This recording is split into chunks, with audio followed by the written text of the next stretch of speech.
The cargo bay of the merchant vessel Stellar Wanderer reeked of refuse and forgotten dreams.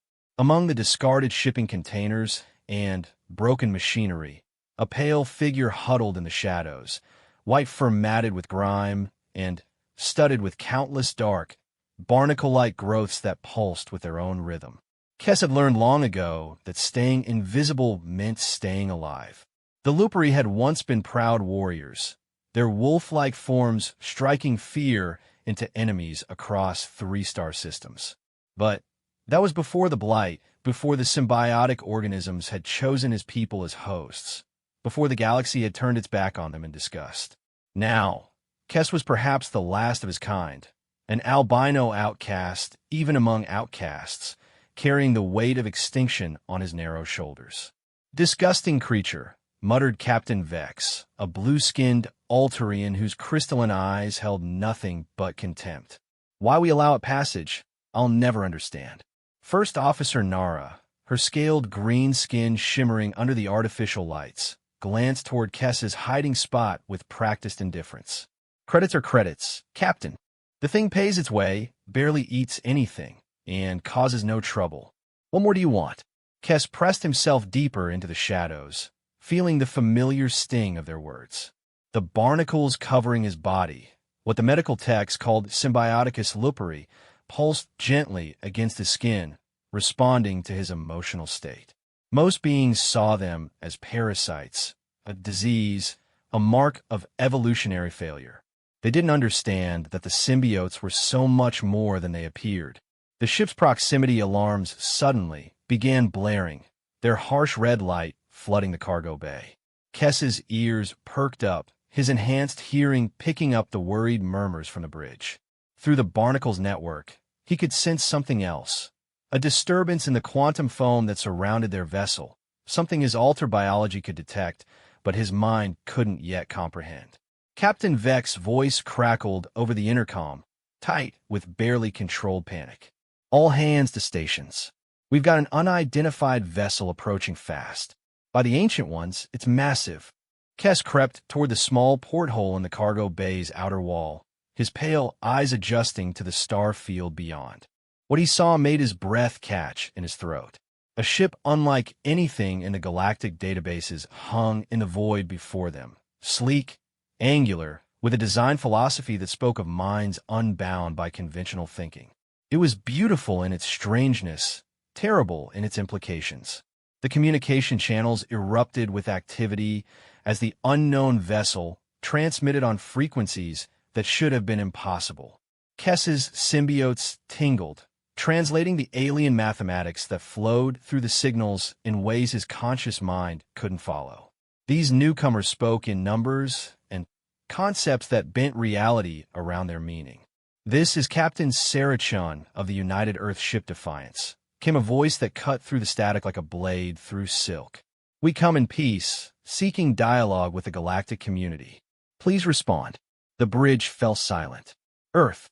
Kess had heard whispers of the third planet in the Sol system, the myths of pink-skinned bipeds who had somehow achieved faster-than-light travel without joining the established trade networks. Most spacers dismissed such stories as entertainment for gullible cargo handlers. "Human," breathed Captain Vex, and Kess could hear the wonder and fear in his voice. "By all the burning moons, they're actually real." Through the ship's communication system, Kess listened as first contact protocols stumbled and failed. The established species, Altarians, Nexus Collective, Vorth Empire, even the mysterious architects, all struggled to communicate with these humans. Their languages were too different, their thought patterns too alien, their very existence too improbable. But Kess understood. Through the symbiotic network that covered his body, through senses that evolution and symbiosis had gifted him, he could feel the shape of their thoughts. The barnacles on his hide pulsed with recognition, translating concepts that bypassed language entirely. The humans weren't just speaking, they were broadcasting pure intention, raw meaning wrapped in mathematical poetry. He knew he should stay hidden. Speaking up would only bring ridicule, punishment, maybe even spacing if Captain Vex decided his pet freak had grown too bold. But as he listened to the growing confusion and fear in the voices around him. As he felt the human ship's loneliness echoing across the void, Kes realized that his cursed existence might finally have purpose. The symbiotes covering his body had always been seen as a mark of shame, a sign of his people's fall from grace. But now he understood they were something else entirely, a bridge between minds, a translator for thoughts that had never needed words. The galaxy had ignored him, dismissed him, forgotten him. But perhaps that very invisibility would allow him to do what no respected diplomat could manage. Standing slowly in the dim cargo bay, Kes felt the weight of possibility settle on his shoulders. For the first time in cycles, his pale eyes held something other than resignation. The humans needed someone to speak for them, someone who could bridge the gap between their alien minds and the established order. The Lupri had always been warriors. Perhaps it was time for the last of them to fight a different kind of battle. As the communications grew more heated and the standoff more dangerous, Kes began making his way toward the bridge, his symbiotes singing with anticipation. The galaxy had ignored the albino wolf with his burden of barnacles for far too long. Today, that would change. Today, the forgotten would speak for the lost, and perhaps both would find their way home. Behind him, the human ship waited in the darkness, its crew unaware that their salvation walked on four legs through corridors that had never shown him kindness. The irony wasn't lost on Kes. After a lifetime of being invisible, he was about to become the most important being in the galaxy. The bridge doors loomed ahead, and with them, the moment when everything would change. The bridge of the stellar wanderer buzzed with nervous energy as Kes approached the entrance. Through the partially open doorway, he could see the crew gathered around their stations, their faces illuminated by the red glow of alert screens. Captain Vex stood rigid at the center, his crystalline eyes fixed on the massive human vessel that dominated their forward display. "Sir, they're requesting permission to come aboard," reported Communications Officer Yilt, her tentacles dancing nervously over her console. "They say they wish to establish formal diplomatic relations." "Diplomatic relations?" Captain Vex's laugh held no humor. "With who?" "Us. We're a cargo hauler, not an embassy. Besides, how do we know they're not some kind of elaborate hoax? Humans are supposed to be myths." Kes paused at the threshold, his symbiotes pulsing with the emotional currents flowing through the bridge. Fear, excitement, confusion, and underneath it all, a deep current of mistrust. These beings had spent their entire lives in a galaxy where everything followed established patterns. The arrival of humanity had shattered those patterns like glass. "Captain," First Officer Nara's voice carried a note of uncertainty. "Their ship's energy signatures are unlike anything in our databases. If they are humans, they've achieved technological capabilities that shouldn't be possible for a species so young." Young. Yilt's eye stalks swiveled toward her superior. "According to our cultural databases, humans shouldn't have achieved spaceflight at all. Their homeworld is in a cosmic backwater, barely within the galactic rim." Through the communication channels, Captain Sarah Chen's voice continued to repeat her message, patient but with an underlying tension that spoke of time running short. Kes could feel something else through his symbiotic network. Other ships were approaching. The news of humanity's arrival was spreading through hyperspace communication relays, and the galaxy's major powers were mobilizing. This peaceful first contact wouldn't remain peaceful for long. Kes stepped onto the bridge, his claws clicking softly against the metal deck plating. The sound cut through the nervous chatter like a knife, and every head turned toward him. The disgust on their faces was immediate and familiar, but today it couldn't touch him. Today he had purpose. "What is that thing doing here?" Captain Vex's voice rose to a snarl. "Security, remove this creature from my bridge immediately." "Wait." Kes's voice was rough from disuse, but it carried an authority that surprised even himself. "I can help. I can understand them." The bridge fell silent, except for the soft humming of electronics and the distant throb of the ship's engines. Captain Vex stared at him as if he'd grown a second head, while First Officer Nara's hand moved instinctively toward her sidearm. Vex's laughter was sharp and cruel. You're a diseased animal that we barely tolerate as cargo. What could you possibly understand about advanced alien psychology? Instead of answering with words, Kes closed his eyes and extended his consciousness through the symbiotic network. The barnacles covering his body flared with bioluminescent patterns as he reached out across the void, touching the edges of the human ship's communication array. What he found that made him gasp. The humans weren't just broadcasting words. They were transmitting pure emotional content, mathematical expressions of intent wrapped in quantum fluctuations that his symbiotes could interpret directly. Their minds worked in patterns that bypassed traditional linguistic structures, speaking in concepts that touched the fundamental forces of reality. "They're afraid," Kes whispered, his pale eyes snapping open. "Not of us, but for us. They've detected multiple fleets converging on this position. They know what's coming." "Impossible," Nara breathed, but her scaling was shifting to the pale blue that indicated uncertainty. "How could you know that?" Kes ignored the question, focusing instead on the growing web of intentions he could sense through his alter biology. "Captain Shin isn't just seeking diplomatic contact. She's warning us. The human fleet isn't just exploratory. It's an evacuation force. They've detected something that the established governments don't know about yet." The communication array crackled to life with a new transmission, this one carrying encryption protocols that suggested military origin. Admiral Corvex of the Vorth Empire's voice filled the bridge, cold and commanding. "Attention, unidentified vessel. You are in violation of galactic navigation protocols. Heave to and prepare for boarding, or we will consider you hostile." Captain Vex cursed in 3 languages, his crystalline features flushing with anger. "Now we're caught between 2 military forces. This is exactly what I was afraid of." Through his symbiotic network, Kes could feel the human ship's response before it was transmitted. Captain Chin's emotions flowed across the quantum foam. Determination mixed with sorrow, resolve tempered by desperate hope. The humans had known this moment would come, had prepared for it, but they'd hoped for more time. "Captain," Kes stepped forward, his voice gaining strength as the symbiotes interpreted more of the emotional landscape around them. "The humans aren't the threat here. There's something else, something the Empire is trying to prevent. The humans detected it first because their technology works differently than ours." "What kind of threat?"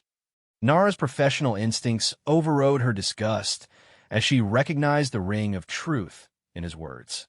Kes closed his eyes again, diving deeper into the quantum currents that his symbiotes could access.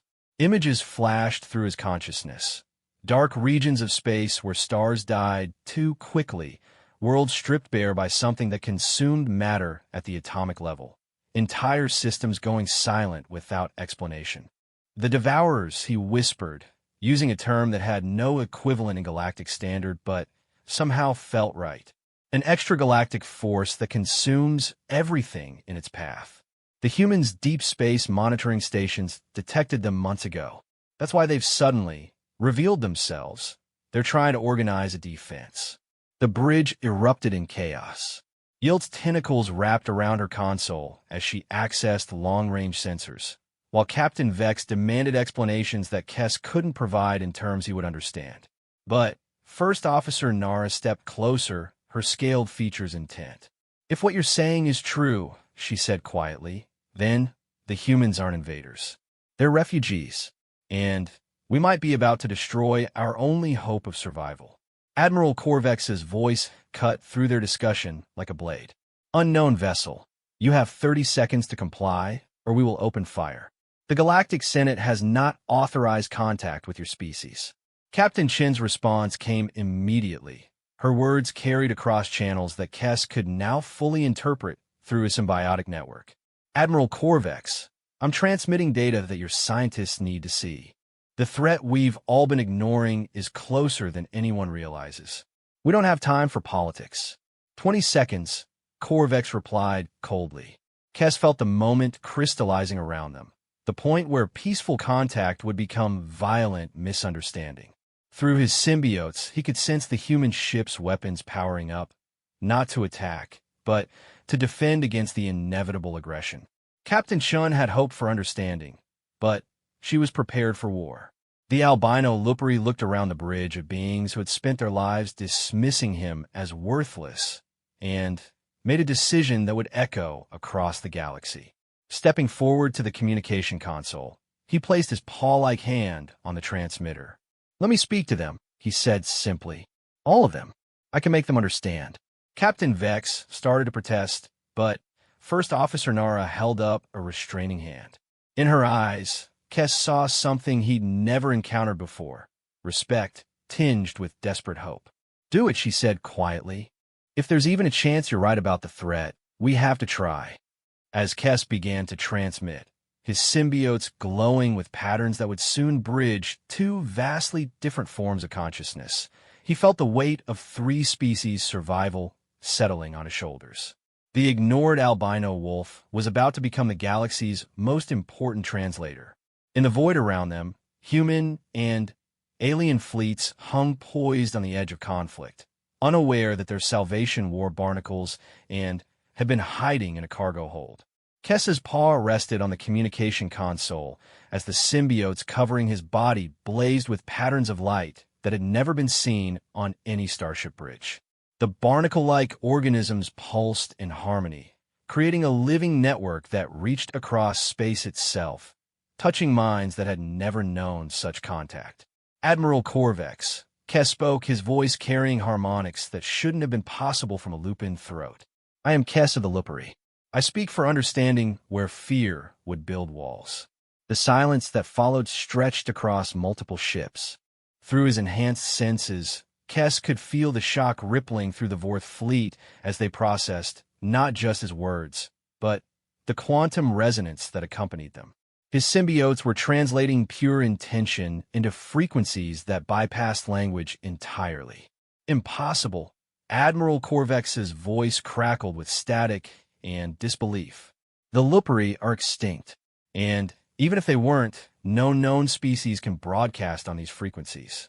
Many things are possible when the galaxy chooses to look beyond what it thinks it knows," Kes replied, his symbiotes now pulsing in rhythm with the human ship's communication array. "Captain Chun, I am receiving your data streams. May I share them with those who need to see?" Captain Sarah Chin's response came through channels that her own crew probably couldn't fully understand. "Kes of the Lupari, your people were mentioned in our historical databases as master communicators. We thought the records were mythological. Please, if you can make them understand, show them what we've found." Through the symbiotic network, Kes opened himself to the flood of human data. What he experienced nearly overwhelmed his consciousness. Images of deep space monitoring stations registering impossible gravitational anomalies, entire star systems simply vanishing from long-range sensors, and at the edge of detection, something vast and hungry moving through the cosmic dark. The Devourers weren't just a fleet or an invasion force. They were something far worse. A wave of entropy made manifest, a tide of universal dissolution that converted matter into pure energy and moved on, leaving nothing but empty space in their wake.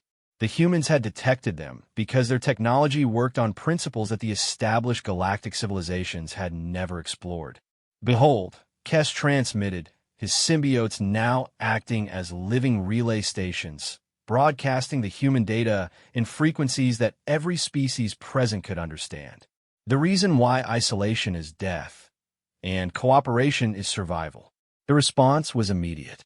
Across multiple ships, alarm systems began activating as sensor operators confirmed what the human data was telling them.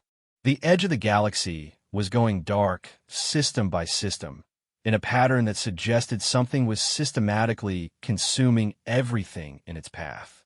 By the ancient void, Admiral Corvex's voice had lost its commanding authority, replaced by something approaching awe and terror. "The deep space monitoring stations have been going offline for months. We thought it was equipment failure." Captain Vex, who had been standing in stunned silence, finally found his voice. "Kes, how are you doing this? How can you interface with systems you've never seen before?" The albino Lupari turned toward his reluctant host, his pale eyes reflecting the light of his symbiotes. The organisms that cover my body aren't parasites, Captain. They're quantum biological interfaces, evolved to process information at frequencies that most organic minds cannot access. My people were bred by the universe itself to be translators between incompatible forms of consciousness. First Officer Nara stepped closer, her professional fascination overriding her instinctive revulsion. That's why you could sense the humans' intentions. You weren't guessing. You were reading their quantum signatures directly. The Lupari were never warriors in the traditional sense, Kes continued, feeling memories awakening that weren't entirely his own.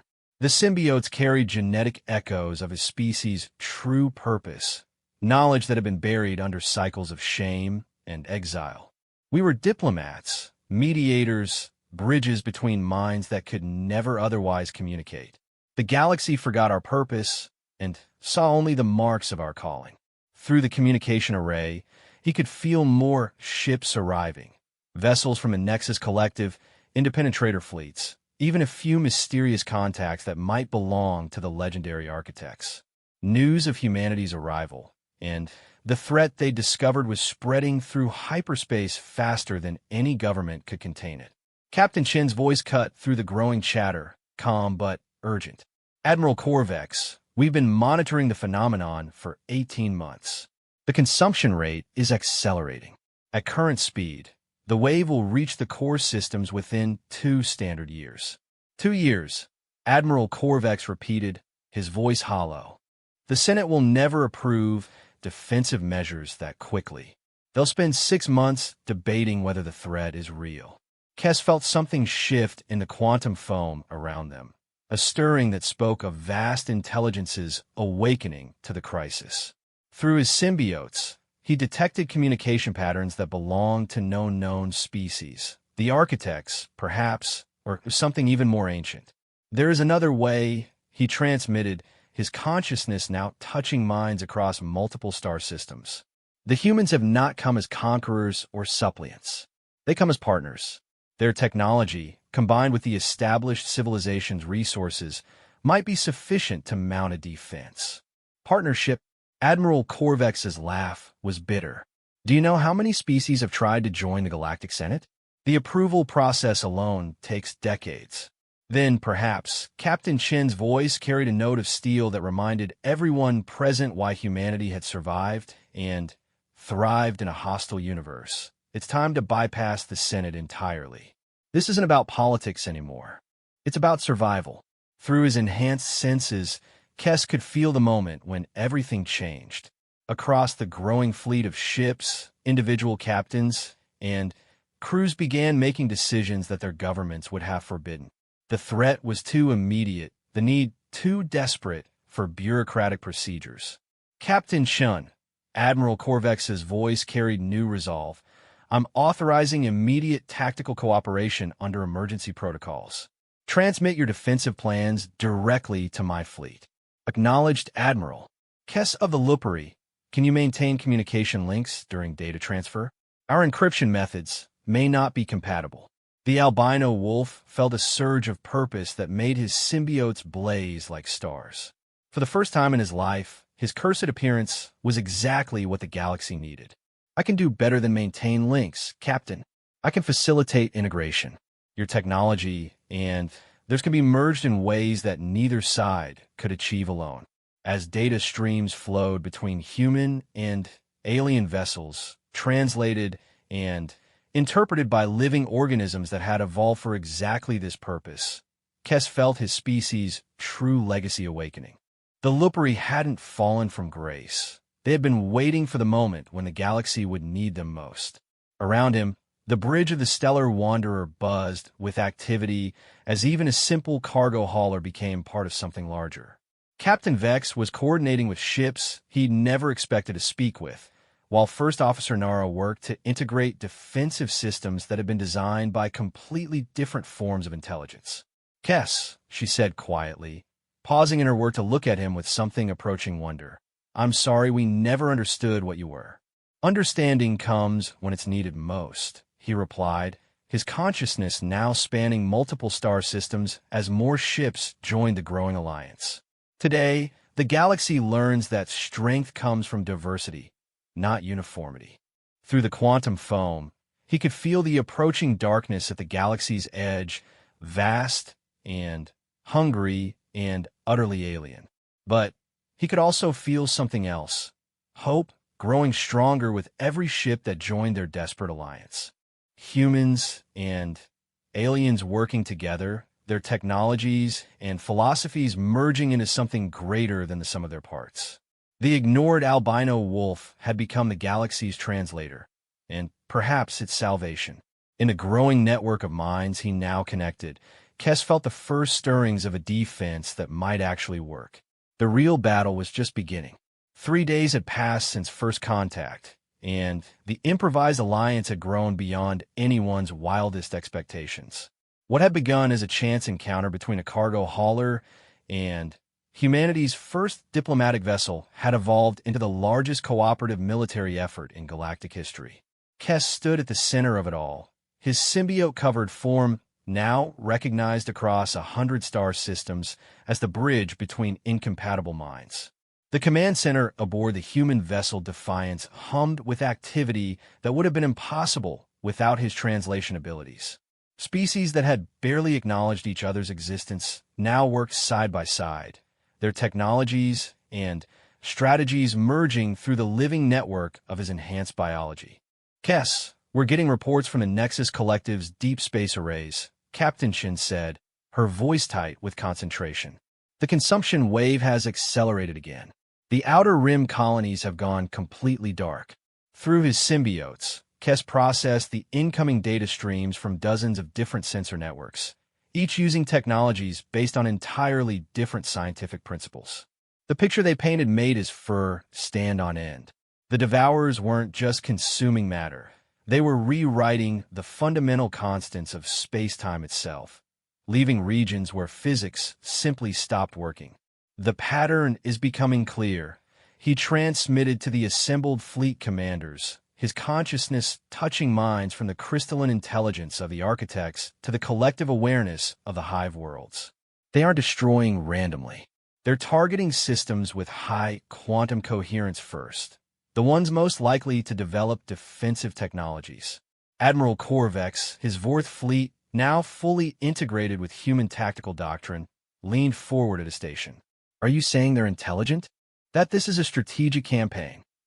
More than intelligent, Kes replied, his pale eyes reflecting the cascading data flows around him. Ancient. They've done this before to other galaxies. What we're facing isn't an invasion. It's a harvest that's been planned for millions of years. The silence that followed was broken by Dr. Elizabeth Hawkins, the human xenobiologist whose theories about extragalactic life had proven terrifyingly accurate. If they've harvested other galaxies, then they know our defensive capabilities better than we do. Every strategy we might develop, they've encountered before. Not every strategy came a new voice through the communication array, one that made every being present pause in recognition. The eldest of the architects, a consciousness so ancient that most species considered it mythological, had joined their network. The combination you represent has never existed before. Individual species, they have consumed many. Cooperative consciousness on this scale, bridging incompatible forms of awareness. This is unprecedented. Kes felt the weight of that ancient intelligence settling into the network his symbiotes maintained. The eldest thoughts were vast and complex, spanning geological ages, but through his biological interfaces, even concepts that took millennia to fully express could be compressed into moments of understanding. Eldest, Captain Shin spoke with a respectful tone reserved for beings older than her entire species. What can you tell us about their weaknesses? They consume through resonance. The ancient consciousness replied, its thoughts filtering through Kes's symbiotes like starlight through crystal. They match the quantum signatures of their targets and unravel them from within. But resonance requires understanding. What they cannot comprehend, they cannot consume. The implications hit the assembled minds like a shockwave.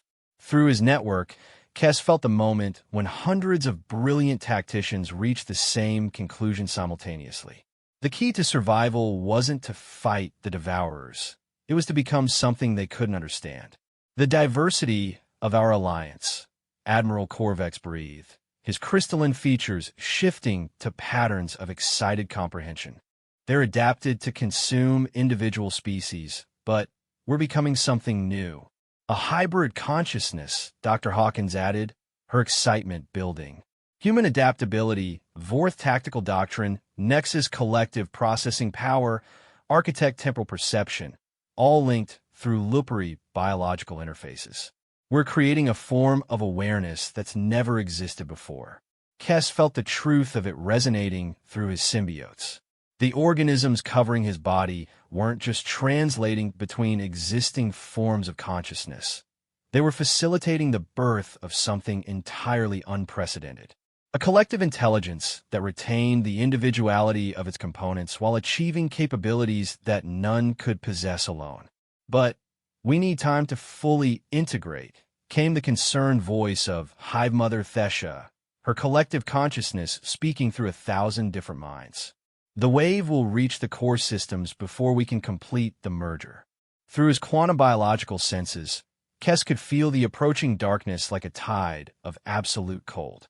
The Devourers were indeed accelerating, perhaps sensing that their prey was attempting something unexpected.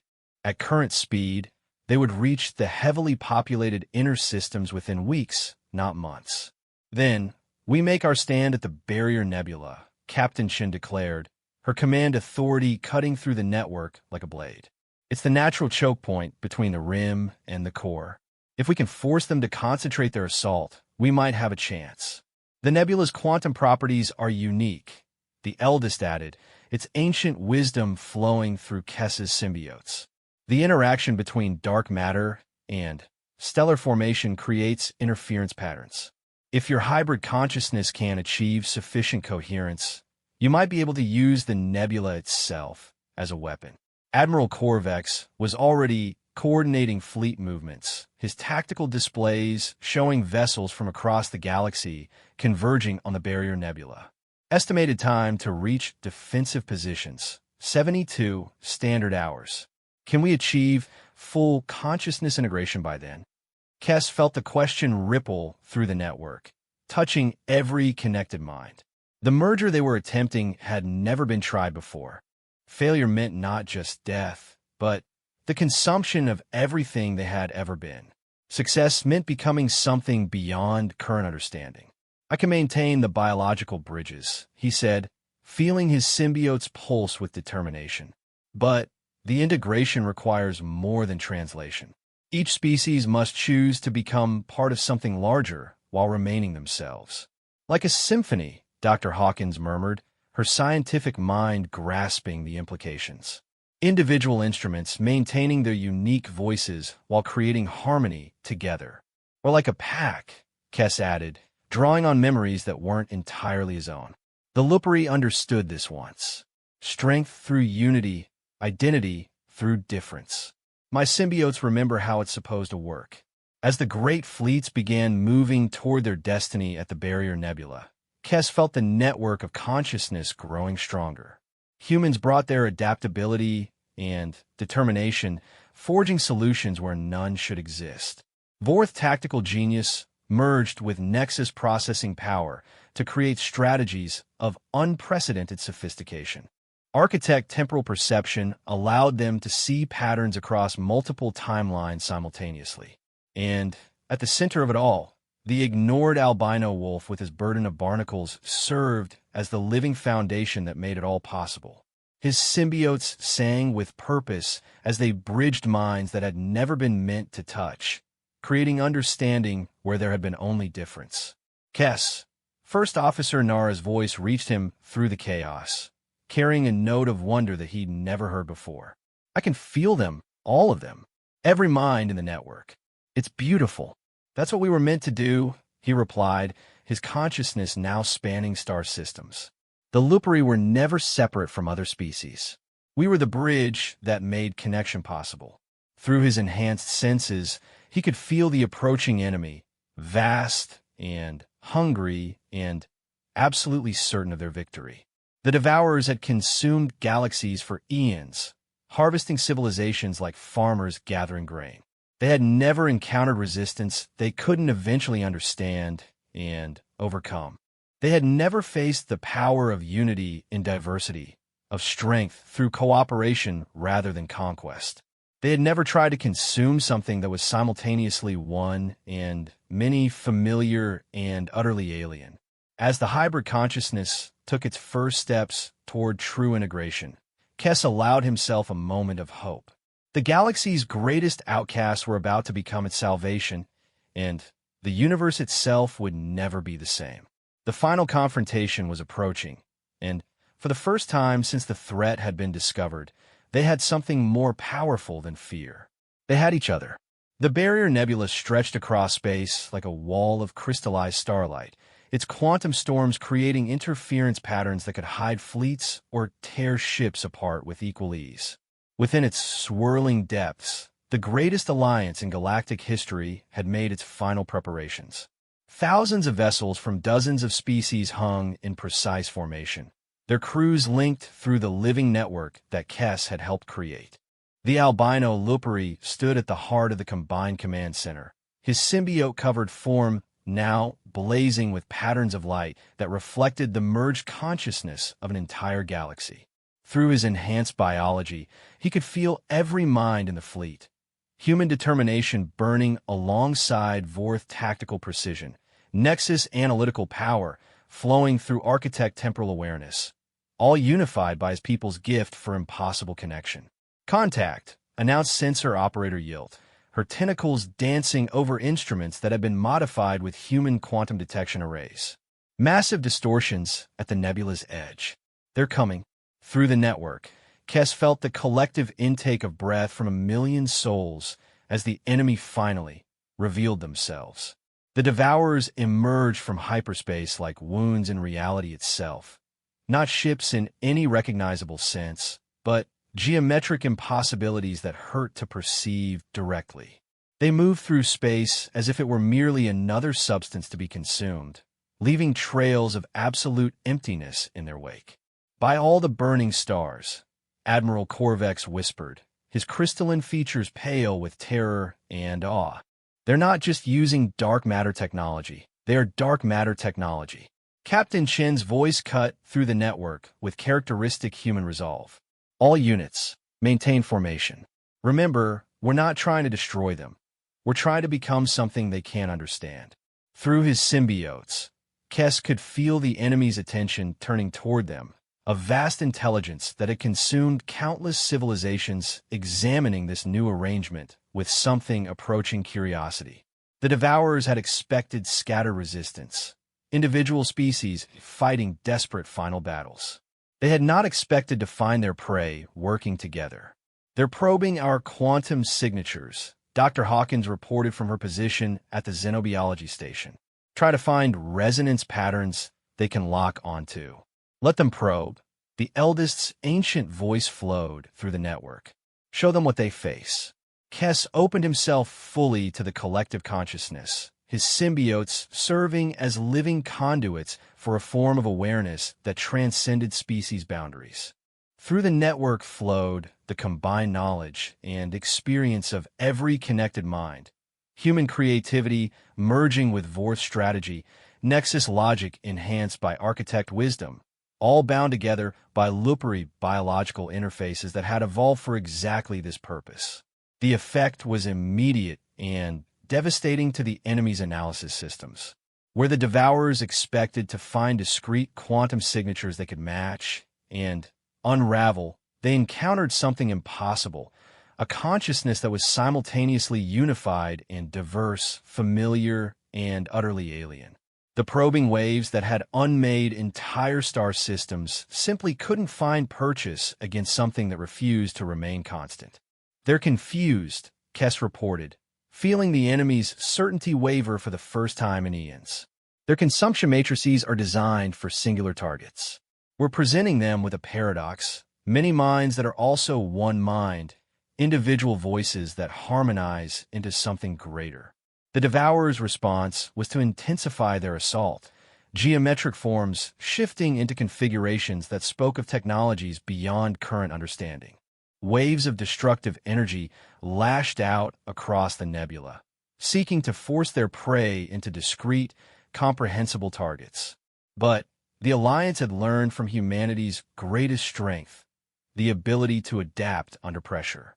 Instead of fragmenting under the assault, the network grew stronger, each species' unique capabilities compensating for the other's vulnerabilities.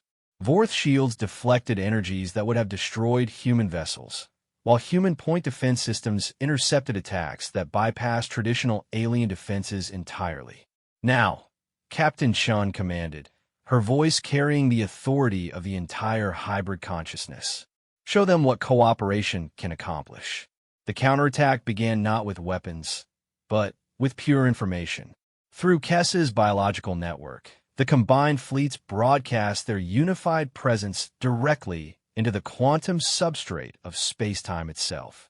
Where the Devourers sought to impose their own patterns of reality, the Alliance presented something that couldn't be overwritten, a form of existence that was simultaneously too complex to understand and too unified to fragment.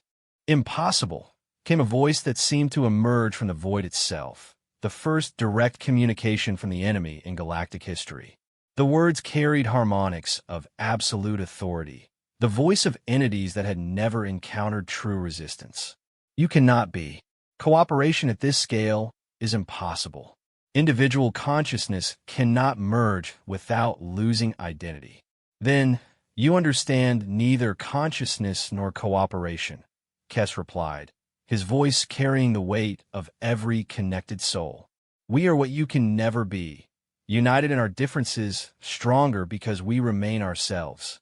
The battle that followed defied every conventional understanding of space combat. The Devourers, for all their ancient power, found themselves fighting an enemy that changed faster than they could adapt. Human tactics modified by Vorth strategy, enhanced by Nexus processing power, and guided by architect foresight, all coordinated through biological interfaces that translated intention into action at the speed of thought. More importantly, the Alliance's very existence was antithetical to everything the Devourers represented.